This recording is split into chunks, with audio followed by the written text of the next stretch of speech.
جی، ایک مسئلہ ہمارے یہاں بہت کثرت سے پوچھا جاتا ہے کہ ماں کا دودھ بخشنا ہے تو اس کے لیے کیا طریقہ ہوگا؟ یہ صحیح بات ہے، یہ سوال بہت زیادہ لوگوں سے پوچھا جاتا ہے، ہمارے پاس بھی اکثر کالز آتی ہیں کہ حضرت ماں کا انتقال ہو گیا اور وہ ختم ہو گئیں، دنیا سے چلی گئیں اور ہم دودھ نہیں بخشوا پائے، اب ہماری کیا ہوگا؟ جو ہے قبر میں ہمیں عذاب ہوگا؟ اس طریقے کی باتیں پوچھی جاتی ہیں اور اس طریقے کا مسئلہ پوچھا جاتا ہے۔ میں اس میں عرض کر دوں کہ یہ جو ہماری عوام میں یہ ہے کہ ماں کا دودھ بخشوانا ہے یا ماں کا دودھ نہیں بخشا گیا تو عذاب ہوگا، اس کا کوئی شریعت میں رجحان نہیں ہے، نہ کوئی ایسا شرعی حکم ہے کہ ماں کے مرنے سے پہلے یا ماں کے مرنے کے بعد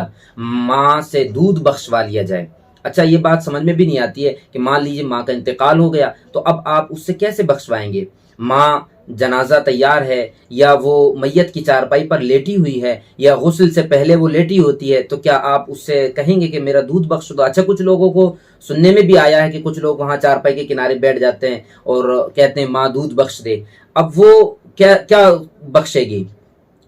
ماں کا دودھ بخشنے کے تعلق سے یا اس تعلق سے جو بھی چیزیں پوچھی جاتی ہیں، اس طریقے کے مسائل جو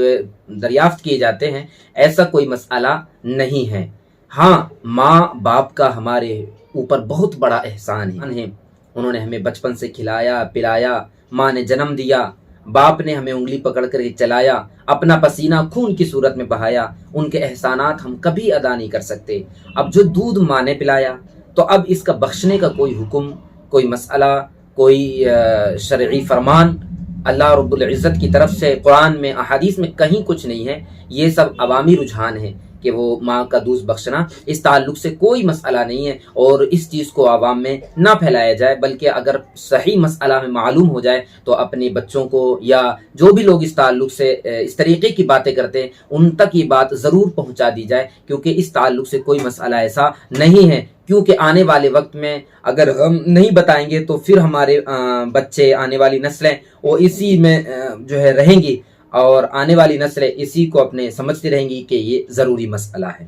اس تعلق سے کوئی ایسا مسئلہ نہیں ہے، بس ہاں ان کی خدمتیں کرتا رہے اور اللہ تعالیٰ سے عرض کرے کہ انہوں نے مجھ پر جو احسانات کیے، جیسا کہ قرآن کریم میں حکم بھی ہے وَاخْفِضْ لَهُمَا جَنَاحَ الذِّلِّ مِنَ الرَّحْمَةِ وَقُلْ رَبِّ ارْحَمْهُمَا كَمَا رَبَّيَانِي صَغِيرًا۔ اپنے رب کی بارگاہ میں عرض کرو کہ جیسے انہوں نے بچپن میں مجھ پر رحم کیا، بچپن میں انہوں نے جیسے میری خدمت کی، ایسے تو ان پر رحم فرما۔ یہ ہے کہ ان کے لیے خدمت جو انہوں نے کی ہے، احسانات ہم پر کیے ہیں، ہمیں دودھ پلایا، باپ نے چلنا سکھایا، تو ہم ان کے لیے دعائیں کریں، یہاں بھی دعائیں کریں، جب وہ دنیا میں ہو، دنیا سے چلے جائیں تو خوب اصالے ثواب کریں۔ یہ ان کے حقوق میں سے ایک ہمارے پر حق ہے، ہمیں اس پر عمل کرنا چاہیے۔